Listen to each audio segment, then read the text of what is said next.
you make of this? It happened in the vicinity of Cabra Island, which is very much a part of Mindoro, well inside the Philippine archipelago. By international law, are China's patrols illegal or can be considered as an incursion? Well, according to our own Navy that made the radio address to the Chinese warships, that the Chinese warships were within Philippine EEZ, Exclusive Economic Zone. So it's outside our territorial sea because Cabra Island is facing the South China Sea, and there's no other island of the Philippines between Cabra Island and the South China Sea. It alone faces the South China Sea without any other island blocking it. No? So our own Navy radioed the Chinese warships that they are within Philippine EEZ, Exclusive Economic Zone. That means the Chinese warships are outside our territorial waters because the territorial waters is up to 12 nautical miles from our baseline along the coast. So clearly, both sides agree that the Chinese warships were beyond the territorial sea of the Philippines. Now, China claims the waters within the 9 now 10 dash line. And since the Chinese said that this is their territorial waters, that means the warships of China were within the 9 or 10 dash line. No? So that is the situation from those discussions, those radio messages from both groups. No? So first, the Chinese were within our EEZ, but within the 9 now called the 10 dash line. There is freedom of navigation for all states, no? For merchant vessels and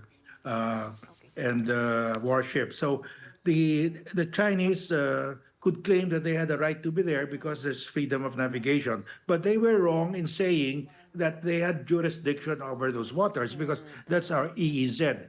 Only the Philippines has jurisdiction over our EEZ. No, it's illegal and outrageous that the waters within the 10 dash line are its national territory.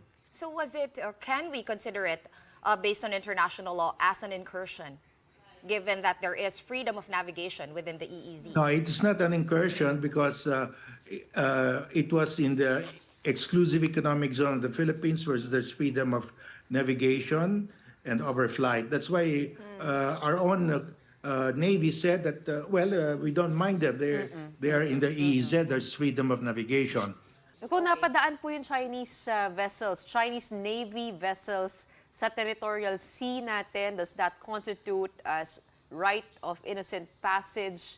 What do you make of that?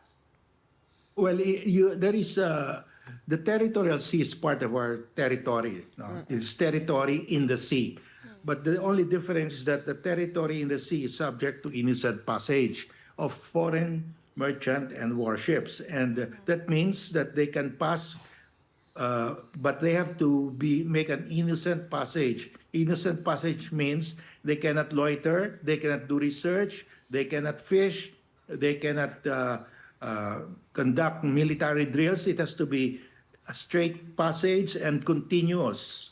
That's innocent passage. We follow international law, we follow UNCLOS, but in this case, it was not an innocent passage because they were not passing through our territorial sea. This is not the first time the Chinese have or voiced their opinions against these joint patrols. What are the optics here? And give us an idea of were these patrols from the Chinese ships actually expected, given that this has not been the first time that we've done this?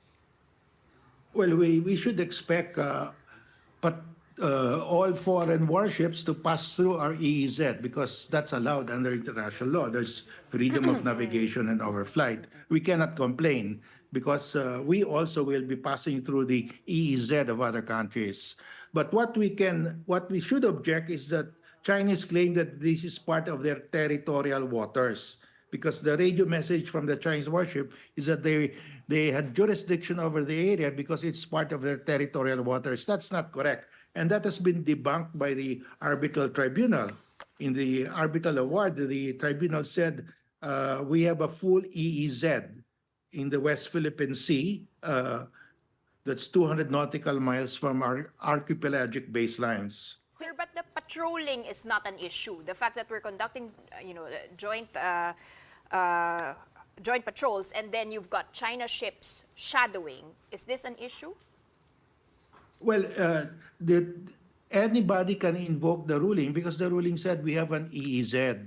And in fact, when the Americans and the Europeans, when the US, UK, France, and even Japan patrol in the West Philippine Sea, they invoke the ruling that is the EEZ of a coastal state, the Philippines, and this freedom of navigation on our flight. China responds to that by saying, no, that's within the 10-dash line. That's our national territory. So those are different narratives. Of course, the narrative of the Americans comply with UNCLOS and with the arbitral award. And that is what we are supporting.